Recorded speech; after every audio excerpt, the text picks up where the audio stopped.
আসসালামু আলাইকুম, welcome to Tanvir academy. আজকের ভিডিওটিতে আমরা মাইক্রোসফট এক্সেলে কিভাবে আপনি একটি পে স্লিপ, অনেকে আমরা এটাকে স্যালারি স্লিপও বলে থাকি, এটা কিভাবে তৈরি করবেন এবং সেটা সম্পূর্ণ ডাইনামিক হবে। আপনারা স্ক্রিনে খেয়াল করতেছেন যে আমার একটি পে স্লিপ তৈরি করা আছে। কিভাবে এটা ডাইনামিক হলো যদি একটু দেখি। আমি যদি এখন এখান থেকে এমপ্লয় আইডি যেটা আছে যেখানে, এখানটায় গিয়ে যদি আমরা এখন আইডি নাম্বার চেঞ্জ করি, দেখুন আমার অটোমেটিক সব কিছু কিন্তু পরিবর্তন হচ্ছে, সব কিছু। আপনি যদি একটু এই যে নেট স্যালারি এখানটায় যদি খেয়াল করেন এবং এখানে কিন্তু স্যালারি ইন ওয়ার্ড এটাও কিন্তু পরিবর্তন হচ্ছে। পাশাপাশি আমার এখানের ভ্যালুগুলো সব কিছু পরিবর্তন হচ্ছে। আমি যদি এখানে গিয়ে আরেকটি পরিবর্তন করি এবং আপনি স্যালারি ইন ওয়ার্ড এটাই যদি একটু খেয়াল করেন, দেখুন অটোমেটিক পরিবর্তন হচ্ছে কিন্তু। ঠিক আছে? তা আজকের ভিডিওটিতে আমরা এরকম একটি ডাইনামিক পে স্লিপ অর্থাৎ স্যালারি স্লিপ কিভাবে তৈরি করা যায় সেটাই শিখব। ভিডিওটি শুরু থেকে শেষ পর্যন্ত দেখবেন। আপনি এই ধরনের পে স্লিপ নিজেই তৈরি করতে পারবেন খুবই সহজে এবং অল্প সময়ের ভিতরে। হয়তোবা বোঝানোর সুবিধার্থে ভিডিওটি বড় হতে পারে। আশা করি ধৈর্য সহকারে আপনারা ভিডিওটি দেখবেন। তো ডিয়ার ভিউয়ার্স, আমরা মূল ভিডিওতে চলে যাব। মূল ভিডিওতে চলে যাওয়ার আগে আপনাদেরকে একটি অ্যানাউন্সমেন্ট দিচ্ছি।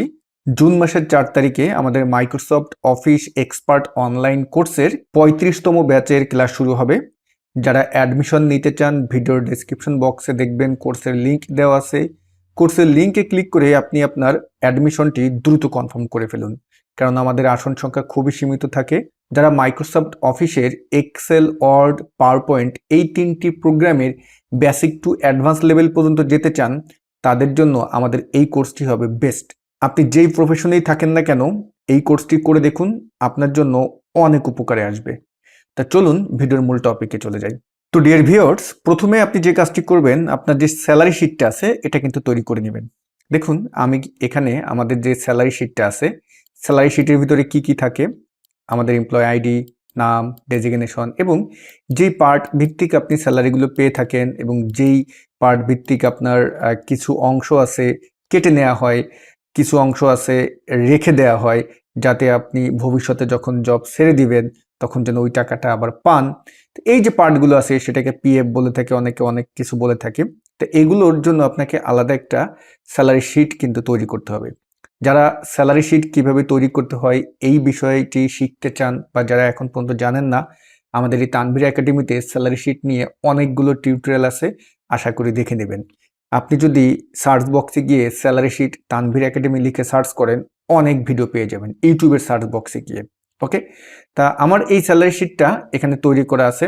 আপনাদের সুবিধার জন্য এই সম্পূর্ণ যে ফাইলটা, এই স্যালারি স্লিপের যে স্যালারি শিট সহ যা যা আছে এই ফাইলটা আমি এই ভিডিও ডেসক্রিপশন বক্সে দিয়ে দিব, সেখান থেকে ডাউনলোড করে আপনারা প্র্যাকটিস করতে পারবেন।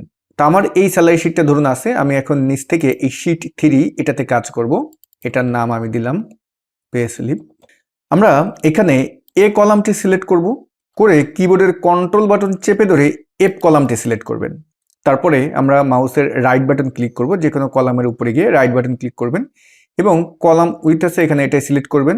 আমরা এই কলাম উইথটা করে দিব এখানে যে আপনার 4.1 করে দিয়ে আমরা এন্টার বাটন প্রেস করব।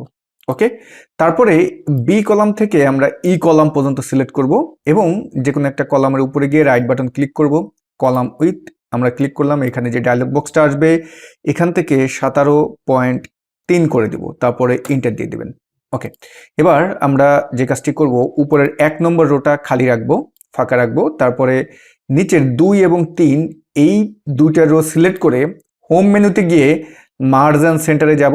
এখানে গিয়ে এই অ্যারোতে ক্লিক করব এবং মার্জ অ্যাক্রস করে দেব। তারপরে এটার অ্যালাইনটা আমরা সেন্টার করে দিই এবং এখানটায় আপনি এখন আপনার কোম্পানির নাম লিখুন।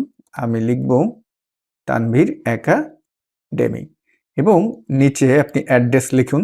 আপনি যেটা করতে পারেন, এই ফুল ফাইলটার যদি ফন্ট চেঞ্জ করে রাখতে চান তাহলে হোমে যাবেন, হোম থেকে ফন্টে গিয়ে আমি এখান থেকে এটাকে করে দিব এরিয়াল, মানে ফুল শিটটার সরি ফাইল বললাম, আমাদের এটা এরিয়াল হয়ে গেল। এবার এই 4 নম্বর রো এটা আমরা খালি রেখে আমরা নিচে আসব, এই নিচে এখানে লিখব ইএমপি আইডি, তারপরটা খালি রাখবো এবং তারপরে লিখব ইএমপি নেম এবং নিচে আমরা মান্থ অবলিক ইয়ার থাকবে এবং তারপরে এই ইএমপি আইডির নিচে আমরা দিব ডেজিগনেশন। সবসময় খেয়াল রাখবেন, যেহেতু আমরা এখানে ফর্মুলা ব্যবহার করব, ডাইনামিক করব, আমাদের এই যে নামগুলো লিখতেছি এই নামগুলোর সাথে যেন স্যালারি শিটের যেই হেডারটা থাকবে, এই যে হেডারের নাম, এটা যেন মিল থাকে, কোনো প্রকার যেন বানানে ভুল না হয়, তাহলে কিন্তু যখন আমরা ফর্মুলা ব্যবহার করব তখন কিন্তু ঝামেলা হয়ে যাবে। ক্লিয়ার? তা আমরা আমাদের পে স্লিপ শিটে চলে যাই।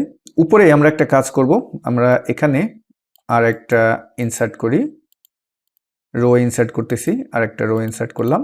এখানটায় এতটুকুন সিলেক্ট করে এটাকেও মার্জিন সেন্টার করে দিয়ে এখানে আপনি লিখতে পারেন স্যালারি স্লিপ অবলিক, অনেকে পে স্লিপ লিখে পে স্লিপ লিখতে পারেন। তারপর এটা সিলেক্ট করে আমরা হোম মেনুতে যাব। এখান থেকে এই যে বর্ডার আছে এটার অ্যারোতে ক্লিক করব। এই অ্যারোতে গিয়ে আমরা এটাকে করে দিব যে এখান থেকে থিঙ্ক বটম বর্ডার, এটা করে দিলাম। ডান। তারপর এভাবে তো আপনি এগুলো লিখলেনই, লিখে এটা ফুল সিলেক্ট করে আমরা এই বর্ডারে গিয়ে অল বর্ডার করে দিলাম। আর এই নামগুলো সিলেক্ট করব, এটা সিলেক্ট করলাম, কন্ট্রোল বাটন চেপে ধরে এটা সিলেক্ট করলাম, বোল্ড করে দিলাম। এটাকেও সিলেক্ট করে বোল্ড করে দিই, আর এইগুলো সিলেক্ট করে বোল্ড করে দিই। উপরের তানভীর একাডেমিটা আমরা একটু বড় করে দিই। এবার আমরা নিচের এই 9 নম্বর রো, এটাও আমরা ফাঁকা রাখবো, খালি রাখবো।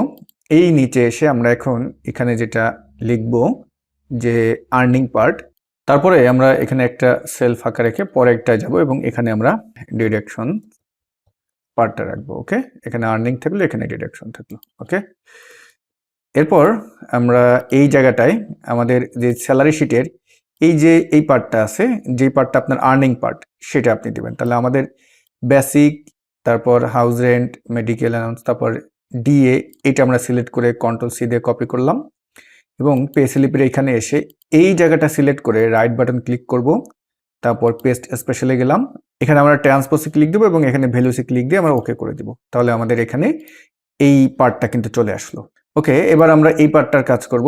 তাহলে আমরা চলে যাব কোথায়, আমরা আবার স্যালারি শিটে যাব। এখানে আমাদের পিএফ, লোন, প্ল্যান্টি, ট্যাক্স এগুলো আছে, এটাকেও কন্ট্রোল সি দিয়ে কপি করলাম এবং পে স্লিপের এখানে আসলাম, এই জায়গাটায় সিলেক্ট করে রাইট বাটন ক্লিক করে আমরা পেস্ট স্পেশালি ক্লিক দিলাম এবং এখান থেকে ভ্যালুসে সিলেক্ট করলাম এবং এই জায়গা থেকে আমরা ট্রান্সপোজে আমরা টিক দিয়ে দেবো, ট্রান্সপোজে টিক দিয়ে দিয়ে ওকে করে দিলাম। তো খুব সুন্দরভাবে কিন্তু আমাদের এটা চলে আসলো। আমরা এবার এটাকে এই নিচ পর্যন্ত সিলেক্ট করব, করে অল বর্ডার দিলাম এবং এই জায়গাটায় আমরা লিখব টোটাল আর্নিং ইয়ার, টোটাল আর্নিং লিখলাম এবং এখানটায় লিখব টোটাল ডিডাকশন। ওকে, এটা লিখলাম। আমরা এখন এইটাকে সিলেক্ট করব, করে মার্জিন সেন্টার করে দিলাম এবং ডিডাকশনটাকে সিলেক্ট করে মার্জিন সেন্টার করে দিলাম। এই পুরোটা সিলেক্ট করে ফন্ট গ্রুপ থেকে এই অ্যারোতে গিয়ে একটা ফিল কালার দিয়ে দিই এবং এটাকে বোল্ড করে দিলাম। তারপরে এইটাকেও আমরা সিলেক্ট করে বোল্ড করে দিলাম এবং একটা ফিল কালার দিয়ে দিলাম, সেম কালারটা উপরে যেভাবে দিয়েছি এখানেও সেটা দিয়ে দিলাম। ডান। এবার আমরা নিচে আর একটা রো খালি রেখে তারপর নিচে আসবো, এখানে লিখবো আমরা নেট স্যালারি। ওকে, আর এই জায়গায় লিখবো স্যালারি ইন অর্ড লিখলাম। আর এই পার্টটা এভাবে সিলেক্ট করে আমরা এই দুটোটা সিলেক্ট করব, হোমে যাব, তারপর অ্যালাইনমেন্ট গ্রুপে যাব, মার্জিন সেন্টারে এই অ্যারোতে গিয়ে মার্জ অ্যাক্রস করে দিব, ফুলটা সিলেক্ট করে আমরা অল বর্ডার করে দিলাম। ঠিক আছে, এবার এখানটায় আমরা লিখব যে স্যালারি পেইড বাই, এবং এই জায়গাটায় আমরা এখানে লিখে দিই যে ক্যাশ এবং পরেরটাই লিখব ব্যাংক। এবং এই দুটো সিলেক্ট করে যেটা করব, হোম মেনু থেকে অ্যালাইনমেন্ট থেকে এটাকে সেন্টার করে দিব। আর এখানে আমরা একটা ক্লোন দিয়ে দিই আর এই পার্টগুলোকে আমরা সিলেক্ট করে বোল্ড করে দিই। ঠিক আছে, আর এবার আমরা এখানে কি আনবো, এখানে চেক বক্স আনবো। ঠিক আছে, তো এই জন্য রিবন বার থেকে ডেভেলপার মেনুতে চলে যাব। তার ডেভেলপার মেনু যদি কারো না থাকে, ডেভেলপার মেনুটা কিভাবে আনবেন, যে কোনো মেনুর উপর গিয়ে রাইট বাটন ক্লিক করবেন, কাস্টমাইজ দ্য রিবন এটা ক্লিক দিবেন। আপনি খেয়াল করবেন এক্সেল অপশনসের ডায়লগ বক্স আসবে, এখানে ডান পাশে দেখতে পারবেন এই যে ডেভেলপার আছে, এটাই আপনাদের হয়তো বা টিক দেওয়া থাকবে না, এখানে আপনারা এই চেকটাই চেক দিয়ে দেবেন। তারপরে নিচে ওকে আছে, ওকেতে ক্লিক করে দিবেন, আপনি দেখতে পাবেন রিবন বারে আপনার ডেভেলপার মেনু থাকবে। এখান থেকে আমরা এই যে কন্ট্রোলস যে গ্রুপটা আছে এটা যাব এবং এই যে ইনসার্ট যেই টুলটা আছে এটা আপনি এই অ্যারোতে ক্লিক করবেন। আমি এই অ্যারোতে ক্লিক করলাম এবং একদম এই যে 3 নম্বর যে আইকনটা আছে এটাই সিলেক্ট করবেন। তা আমি এখান থেকে এটাই সিলেক্ট করে এখন এখানটায় সুন্দরভাবে এটাকে তৈরি করি। করে আমরা এই জায়গাটায় পজিশনটা সেট করে দেন। এর ভিতরে একটা লেখা উঠেছে, আমরা এই যে চেক বক্সটা আনলাম এটার উপর রাইট বাটন ক্লিক করব, এডিট টেক্সট এটাই ক্লিক করবেন। এখন আমরা একটু এটাকে বড় করি, বড় করে দেখতে পারতেছি আমাদের টেক্সটটা নেই। এটা করবেন কি, আপনার যে কিবোর্ডের অ্যারো বাটনগুলো আছে লেফট রাইট ডাউন এইগুলো দিয়ে ব্যাক স্পেস বাটন দিয়ে আস্তে আস্তে আপনি এই টেক্সটগুলোকে ডিলিট করে দেবেন। এখন এটাকে এই পয়েন্টগুলো ধরে ছোট করে সুন্দর করে এখানে বসান। এটাকে এই কন্ট্রোল ডি দিয়ে ডুপ্লিকেট করলাম, করে এই জায়গাটা আনলাম। এখন এটার অ্যালাইনটা ঠিক করব। তাহলে একটা তো সিলেক্ট করা আছে, আর একটা কন্ট্রোল বাটন চেপে ধরে আপনি এই দ্বিতীয়টাও সিলেক্ট করবেন। করলে রিবন বারে দেখবেন শেপ ফরম্যাট মেনু আসবে, ওটাই ক্লিক দিবেন। ডান পাশে অ্যারেঞ্জ আছে, অ্যারেঞ্জ থেকে আমরা এই যে অ্যালাইন আছে অ্যালাইনে যাব। অ্যালাইনের এই অ্যারোতে গিয়ে আমরা এটাকে করে দিব অ্যালাইন মিডিল। তাহলে এটা ঠিকঠাক হয়ে গেল। বাইরে যদি ক্লিক করি, ওকে, এটা একটু সামনে এগিয়ে দিতে হবে। কন্ট্রোল বাটন চেপে ধরে এটা সিলেক্ট করবেন, তারপর অ্যারো বাটন প্রেস করে একটু সামনে এগিয়ে দিলাম। এবার দেখুন যখন আমি এটা ক্লিক করতেছি এটা কিন্তু আমার চেক হচ্ছে, যেটা চেক নেই সেটা কিন্তু আপনি উঠিয়ে দেবেন। ঠিক আছে, এবার আমরা নিচে সিগনেচার পার্টটা যুক্ত করব। তাহলে সিগনেচার পার্ট এখানে আপনি যে এমপ্লয়ি সিগনেচার দিলাম, আর এই পাশে একদম এখানে লিখবেন যে অ্যাকাউন্টস ডিপার্টমেন্ট বা যেই ডিপার্টমেন্ট থাকবে তাদের সিগনেচার। ওকে, এখন এটা আমার অ্যালাইন ঠিক আছে, এটা আমি অ্যালাইন থেকে এটা করে দিলাম লেফট, আর এইটা সিলেক্ট করে অ্যালাইনটা রাইট করে দিবেন। আর এইটা সিলেক্ট করে আমরা যেটা করব, হোম মেনু থেকে ফন্ট গ্রুপ থেকে এখানে গিয়ে আমরা টপ বর্ডার করে দেব। এটাও আমরা টপ বর্ডার করে দিলাম। তা আমাদের ফরম্যাটটা মোটামুটি তৈরি করা শেষ। আমরা যদি এখন উপর থেকে একদম উপর থেকে সিলেক্ট করে নিচ পর্যন্ত গিয়ে এখানে এই পর্যন্ত সিলেক্ট করলাম, করে আমরা হোম মেনু থেকে ফন্ট গ্রুপের এই অ্যারোতে গিয়ে এটাকে আমরা আউটসাইড বর্ডার বা থিঙ্ক আউটসাইড বর্ডার করে দিতে পারেন, এটা দিলাম। আর ভি মেনু থেকে আমরা গেজ লেন্সটা উঠিয়ে দিলাম। এবার যদি আমরা কন্ট্রোল পি বাটন প্রেস করি, প্রিন্ট প্রিভিউতে দেখতে পারতেছি আমাদের এভাবে তৈরি হয়েছে। এখানে দেখা যাচ্ছে আমাদের রাইট সাইডের যে মার্জিনটা একটু বেশি আছে, এটা আমরা ঠিক করব। তো এই জন্য আমরা এখান থেকে এই যে নিচে পেজ সেটআপ আছে, এই পেজ সেটআপে ক্লিক করবেন। পেজ সেটআপে ক্লিক করে আমরা যে পেজ সেটআপে ডায়লগ বক্স আসছে এখান থেকে মার্জিনে যাব, হরিজেন্টাল, এই যে হরিজেন্টাল এটাই আপনি এই চেক বক্সে টিক দিয়ে দেবেন, দিয়ে আপনি ওকে করে দিবেন। তাহলে দেখতে পারবেন এটা সেন্টারে চলে এসেছে। আমরা ব্যাক বাটনে ক্লিক করে ব্যাকে আসলাম। এবার আমরা ডাইনামিক করব, এখানে যাতে আমাদের এমপ্লয়ি আইডি দিলে আমাদের সব তথ্যগুলো যেন অটোমেটিক চলে আসে, যা যা আছে এগুলো এখন কিভাবে করব। এই জন্য প্রথমে এমপ্লয়ি আইডি এখানটায় আমরা ড্রপ ডাউন তৈরি করব। তা আমরা চলে যাব রিবন বার থেকে ডাটা মেনুতে। ডাটা মেনুতে গেলে এখানে ডাটা টুলস আছে, এখানে দেখতে পারবেন ডাটা ভ্যালিডেশন, এই যে অ্যারো আছে অ্যারোতে ক্লিক করবেন। অ্যারোতে ক্লিক করলাম, ডাটা ভ্যালিডেশনে আমরা ক্লিক দিলাম। ডাটা ভ্যালিডেশনে ডায়লগ বক্স আসলো, অ্যালাউ থেকে আমরা এখানে লিস্ট করে দিলাম এবং সোর্সের এই বক্সে ক্লিক করে এখন স্যালারি শিটে চলে যাব। স্যালারি শিটে গিয়ে আমাদের যে এমপ্লয়ি আইডি আছে এটা সম্পূর্ণ যেই রেঞ্জটা আছে এটা সিলেক্ট করে নেন। ডাটা ভ্যালিডেশনে গিয়ে আমরা আবার এটা ওকে করে দিলাম। তাহলে আমাদের এখানে দেখা যাচ্ছে যে আমাদের এমপ্লয়ি আইডি চলে এসেছে। আমি এখানে সিলেক্ট করি, দেখুন আমার এমপ্লয়ি আইডি কিন্তু খুব সুন্দরভাবে চলে আসলো। এবার এই যে 101 বা 102 এটা হোম মেনুতে গিয়ে অ্যালাইনটা আমরা লেফট করে দিই। এবার আমরা চাচ্ছি এই যে এমপ্লয়ি আইডি আছে এটা দিলে যেন আমাদের এমপ্লয়ি নেম, তারপর ডেজিগনেশন এগুলো চলে আসে। তো এমপ্লয়ি নেমের এখানে আসলাম, আমরা ইকুয়াল টু দিয়ে ভি লুকআপ ফাংশনটা ব্যবহার করব। ভি লুকআপকে কল করলাম, লুকআপ ভ্যালু হলো আমরা যেহেতু এমপ্লয়ি আইডি দিয়ে খুঁজবো, এটা সিলেক্ট করে দিলাম, এটাকে লক করে দিই। ফাংশন কি F4 বাটন প্রেস করলে আমাদের এই যে সেলটা আছে এটা লক হয়ে গেছে, C7 দেখুন ডানে বামে কিন্তু আমাদের ডলার সাইন চলে এসেছে। কমা দিলাম। টেবিল অ্যারে হলো আমাদের স্যালারি শিটের এই টেবিলটা, ফুল টেবিলটা। আমরা স্যালারি শিটে গিয়ে টেবিল অ্যারেটা সিলেক্ট করলাম। আবার ফর্মুলা বারের দিকে তাকান, আমরা এটাকে আবার লক করে দেবো। ফাংশন কি F4 বাটন প্রেস করে আমরা এই টেবিলটাকেও লক করে দিলাম।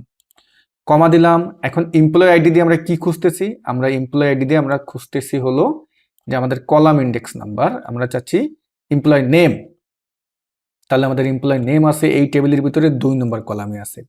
কমা দিলাম এবং এক্সাক্ট ম্যাচের জন্য আমরা করে দেব 0 ব্র্যাকেট ক্লোজ দিয়ে এন্টার দিলাম। দেখুন আমরা এখন এখানে গিয়ে যদি কোনো আইডি চেঞ্জ করি আমার কিন্তু সবকিছু খুব সুন্দরভাবে পরিবর্তন হচ্ছে। এবার যেটা করব যে এই ফর্মুলাটা এখানে যেটা আছে এই সেলটাকে সিলেক্ট করে কন্ট্রোল সি দিয়ে কপি করে ডেজিগনেশনের এখানে এনে কন্ট্রোল ভি দিয়ে দেন। যেহেতু একই নাম এসেছে, আমরা যদি একটু টেবিলে যাই, ডেজিগনেশন দেখি আমাদের স্যালারি শিটের কয় নম্বর রোতে আছে, কলামে আছে। তা আমাদের এটা 1 2 3 নম্বর কলামে আছে। তাহলে পে স্লিপ শিটে গেলাম, এটা ডাবল ক্লিক করে এইখানে যে 2 আছে কলাম ইন্ডেক্স নাম্বার, এটাকে করে দেবো 3, এন্টার দিলাম, চলে আসলো। দেখুন এবার আমি যদি এখানে যাই, খুব সুন্দরভাবে কিন্তু আমার পরিবর্তন হচ্ছে, দেখুন। ওকে, মান্থ এখানে আপনি দিয়ে দেন, আমাদের এখন মে মান্থ, ধরুন মে, আমি মে 23 দিয়ে দিলাম। এটাকেও সিলেক্ট করে লাইনটা আমরা লেফট করে দিলাম। এবার এই পার্টটা একটু আমরা দেখব, এখানে খুব সুন্দরভাবে আমরা ফর্মুলা ব্যবহার করব। এখানে আমরা ভিলুকআপ এবং ম্যাথ ফাংশন ব্যবহার করব। বেসিকে আসি, ইকুয়াল টু দিলাম, এখানে ভিলুকআপকে কল করলাম, লুকআপ ভ্যালু হলো আমার এইটা, এটাকে আমরা লক করে দিই, ফাংশনকে F4 বাটন প্রেস করে। টেবিল অ্যারে হলো আমার ওইটা, কমা দিয়ে টেবিল অ্যারেটা আমরা নিয়ে আসি, স্যালারি শিটে যাই, এইটা হলো আমার টেবিল অ্যারে, আমরা এটাকেও লক করে দিই, ফাংশনকে F4 বাটন প্রেস করে। এবার কমা দিয়ে কলাম ইন্ডেক্স নাম্বার, আমাদের এই বেসিক ওই টেবিলের কত নম্বরে আছে, তারপর এই হাউস রেন্ট কত নম্বরে আছে, এগুলো কিন্তু আমরা অনেকগুলো যেহেতু এভাবে কিন্তু আর খুঁজবো না। এবার এখানে কলাম ইন্ডেক্সের নাম্বারের এই জায়গায় আমরা ম্যাথ ফাংশন ব্যবহার করব। ম্যাথকে কল করলাম, লুকআপ ভ্যালু হলো এই যে বেসিক, আমি যে বললাম যে নামের বানানগুলো ঠিক থাকতে হবে, কেন এবার দেখুন, এইটাকে কল করলাম, কমা দিলাম, লুকআপ অ্যারে, স্যালারি শিটে যাই, আমাদের ওই যে নামগুলো এগুলো কিন্তু আমাদের এই হেডারে আছে, হেডারটা সিলেক্ট করে নিলাম। এবার আমরা এটাকে F4 দিয়ে লক করে দিলাম এবং কমা দিয়ে আমাদের এখন ম্যাথ ফাংশনের এই যে সিনটেক্সটা দেখেন উপরে ফর্মুলা বারে, ম্যাথ টেক্সট আমরা এটা ম্যাথ করে দিব 0, ব্র্যাকেট ক্লোজ দিলাম, কমা দিলাম। এবার ভিলুকআপের এক্সাক্ট ম্যাথের জন্য আমরা দিয়ে দিলাম 0, ব্র্যাকেট ক্লোজ, এন্টার। ওকে, এবার আপনি সুন্দরভাবে এটাকে নামান। দেখুন এখানে আমাদের এরর কেন এসেছে, এ কারণে এসেছে, আমরা যদি ফর্মুলাতে যাই, আমাদের এই যে স্যালারি শিটে যেটা আছে, এই যে শুধুমাত্র আমাদের প্রথম পার্টটা লক হয়েছে, আমাদের কিন্তু পরের পার্টটা হয় নাই। তাহলে এইটাই গিয়ে আমরা সম্পূর্ণ লক করে দিই। এবার লক করে দিলাম, এন্টার দিলাম, দেখি তো আমাদের এই পাশের গুলো হয়েছে কিনা, এটাও হয়নি, দেখুন এটাও হয়নি, এটাও আমরা লক করে দিয়ে এন্টার দিলাম। মানে আমাদের সবগুলো লক থাকা লাগবে, অ্যাবসোলিউট করতে হবে। তাহলে এটা সিলেক্ট করে দিলাম। ওকে, আমরা এখানে কমা দিয়ে দিই, এভাবে চলে আসলো। ঠিক এই ফর্মুলাটাকে কন্ট্রোল-C দিয়ে কপি করে এখানে এনে কন্ট্রোল-V দিয়ে দেন এবং এই কর্নারে আপনি সিলেক্ট করে নিচে টেনে নিয়ে আসুন, খুব সুন্দরভাবে চলে আসলো। এবার আমরা টোটাল আর্নিং, এখানে আমরা সাম ব্যবহার করব, সামকে কল করলাম, এভাবে সিলেক্ট করে এন্টার দেন, এটাকে এই কন্ট্রোল-C দিয়ে কপি দিয়ে এখানে কন্ট্রোল-V দেন, আর এই দুটাকে সিলেক্ট করে আমরা বোল্ডটা উঠিয়ে দিই, বোল্ড না, আমরা এটাকে ইটালিক করে দিই, তাহলে ভালো হবে, বোল্ড ইটালিক থাকুক। ওকে, এবার নেট স্যালারি, তাহলে আমরা ইকুয়াল টু আমার টোটাল আর্নিং মাইনাস আমার কি ডিডাকশন, এটা দিলাম, এটা দিলাম, এখন কিন্তু আমার নেট স্যালারি বের হয়ে গেল। এটাকে আমরা একটু হাইলাইট করে দিলাম। এবার স্যালারি ইন অড। ওকে, এই স্যালারি ইন অড, এই ক্ষেত্রে আমরা একটা অ্যাডেন্স ব্যবহার করব, এই অ্যাডেন্সটা আমি আপনাদেরকে দিয়ে দেব। আপনি দেখুন, আমি যখন ইকুয়াল টু সাইনকে কল করলাম, তারপর এখানে কিন্তু দেখা যাচ্ছে যে কনভার্ট কারেন্সি টু ইংলিশ এভাবে চলে আসছে। এই নেট স্যালারি এই ভ্যালুটাকে সিলেক্ট করলাম, ব্র্যাকেট ক্লোজ দিয়ে এন্টার দিলাম, খুব সুন্দরভাবে কিন্তু আমার ভ্যালুটা চলে আসছে। আমরা বোল্ড করে দিয়ে এটাকে লেফট করে দিই, ঠিক আছে। তো দেখুন এখানে কিন্তু এখন আমি যেটাই পরিবর্তন করব আমার কিন্তু খুব সুন্দরভাবে সব চলে আসতেছে, অটোমেটিক পরিবর্তন হচ্ছে। এখন আমার এই যে অ্যাডেন্সটা, এটা আমরা কোথা থেকে আনলাম, এই অ্যাডেন্সটা, এটা এখন আপনাদের শেখাতে হবে, কারণ আপনি যতই চেষ্টা করেন ফর্মুলা বারে গিয়ে কিন্তু এটা পাবেন না। এই জন্য আমরা চলে যাব ডেভেলপার মেনুতে, এই যে এক্সেল অ্যাডেন্স আছে, এক্সেল অ্যাডেন্সে ক্লিক দিব। এক্সেল অ্যাডেন্সে ক্লিক দিলে এখানে দেখতে পারবেন একটা ডায়লগ বক্স আসবে, এখান থেকে যে ব্রাউজ আছে ব্রাউজে ক্লিক দিবেন। আমি আপনাদের এই ভিডিও ডিসক্রিপশন বক্সে ফাইলটা দিয়ে দেবো, ফাইলটা ডাউনলোড করবেন, ডাউনলোড করে যেখানে এটা রাখবেন। ধরুন আমার এটা আছে হলো, আমি যদি এখন তানভীর একাডেমিতে যাই, আমার এখানে এই যে অ্যাডেন্স নামে যেই ফোল্ডারটা আছে এখানে ধরেন আছে, এইটা সিলেক্ট করে ওই ফাইলটা নাম থাকবে convert currency to English to odd, এইভাবে লেখা থাকবে। তো এটা সিলেক্ট করে জাস্ট এখানে ওপেন করে দিবেন, ওপেন করে দিলে আপনার এখানে চলে আসবে, ওকে করে দিবেন। এই ক্ষেত্রে খেয়াল রাখবেন কখনো আপনি যেই ফাইল থেকে এটাকে এখানে অ্যাড করতেছেন সেটা যেন কখনো যেন ডিলিট না হয়, ভুলেও যেন কখনো ডিলিট না হয়। যদি কোনো প্রকার ভুলে ডিলিট হয়ে যায় তাহলে কিন্তু সমস্যায় পড়বেন, বারবার ওয়ার্নিং দিবে। এই ক্ষেত্রে অ্যাডেন্সটা অ্যাড করার আগে আমি বারবার বলি কখনো যেন এটা ডিলিট না হয়ে যায়, যেখানে আছে সেখানেই থাকতে হবে।